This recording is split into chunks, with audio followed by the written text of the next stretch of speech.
Welcome to this explainer. Okay, let's just jump right into it, because there is this massive, looming fear currently sweeping through the tech industry.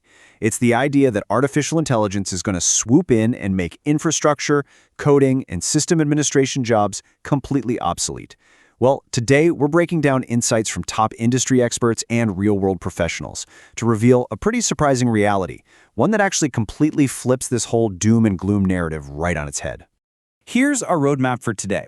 We're going to cover 1. The AI job fear. 2. The 70% reality. 3. The history of IT automation. 4. Why AI desperately needs infrastructure. And 5. Exactly how to future-proof your career. Let's dive in. Section 1. The AI job fear. Is obsolescence approaching? So, we have to start with the giant elephant in the room. It's got everyone, and I mean everyone, from brand new junior developers to incredibly seasoned sysadmins seriously panicking about their futures. It's the question literally everywhere right now. Will AI replace DevOps and IT engineering? And honestly, it's a totally valid question. When you see AI actively writing code, generating software tests, and sometimes even handling basic infrastructure deployments, you're naturally going to wonder, hey, should I even bother learning these skills anymore? But, there is this huge disconnect right now between that fear and what the actual job market is doing.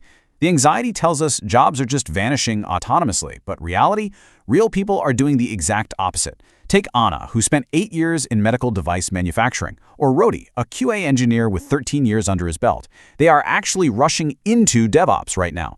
After digging into the industry post-ChatGPT, they figured out that DevOps is actually one of the most future-proof spaces you can be in. They aren't running away from AI, they're running straight toward the infrastructure that actually keeps it running. Section 2. The 70% reality.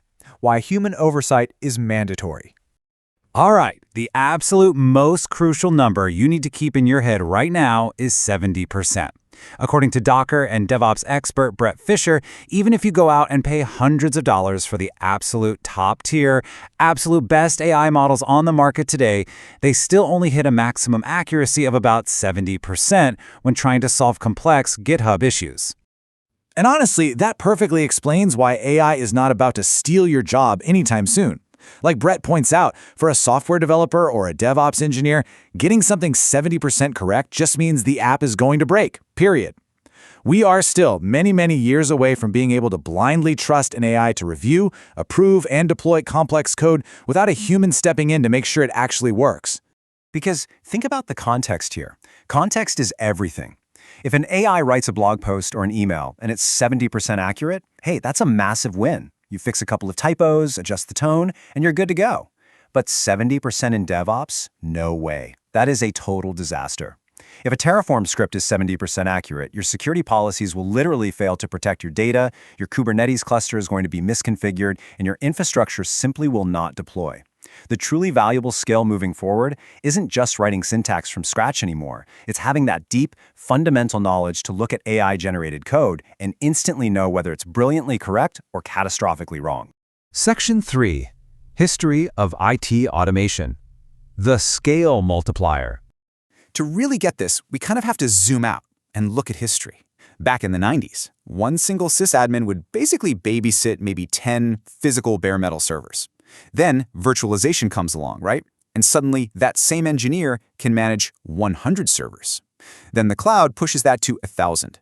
Then containers and Kubernetes absolutely explode that number to 10,000 workloads. My point is, throughout history, automation has never fired engineers. It's simply scaled what they could do. Companies always want to launch more apps, build more capacity, and ship more features. AI is just the very next multiplier. Soon, it'll let one engineer manage 50,000 containers. The demand for infrastructure isn't shrinking at all. It's just shifting gears.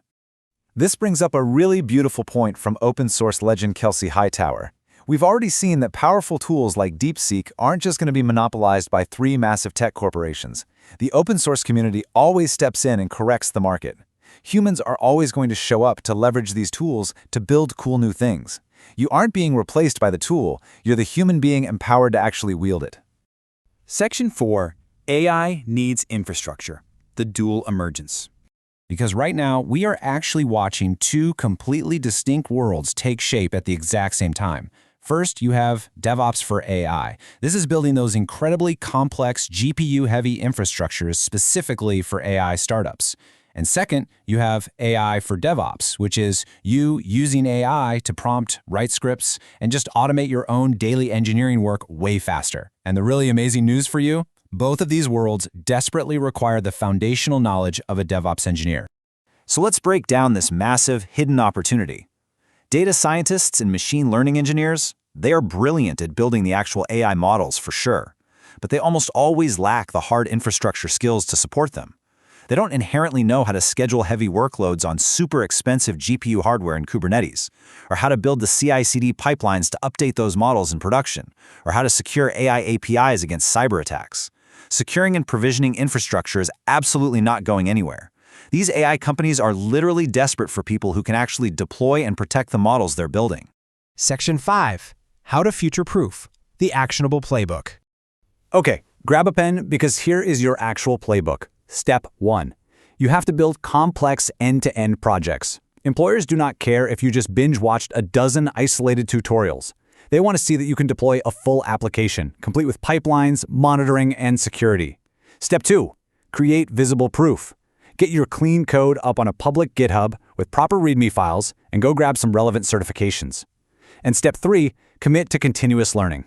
The engineers who really thrive out there are the ones who are constantly upgrading their skills while they still have the safety net of job security. There's actually this perfect example of a guy named Israel. He landed 2 fantastic job offers before he even finished his DevOps bootcamp. And get this, he didn't even apply for them. Recruiters actively found him because of the visible proof he had over on LinkedIn. And during his interviews, he didn't just regurgitate basic code syntax. He was able to explain really complex concepts, like exactly how to optimize a pipeline using Docker caching layers. He understood how the tech worked on a conceptual level, which is exactly what an AI cannot do for you when you're in the middle of a live troubleshooting crisis.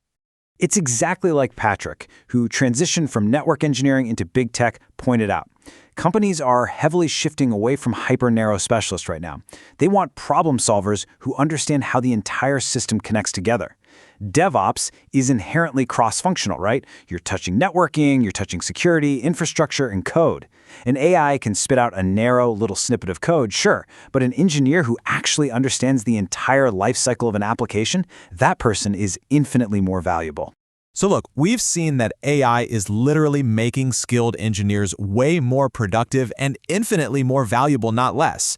The market is actively hunting for people who can bridge this critical gap between AI code generation and actual secure, scalable infrastructure. The window of opportunity is wide open for you right now. So here's the question. What is your next learning?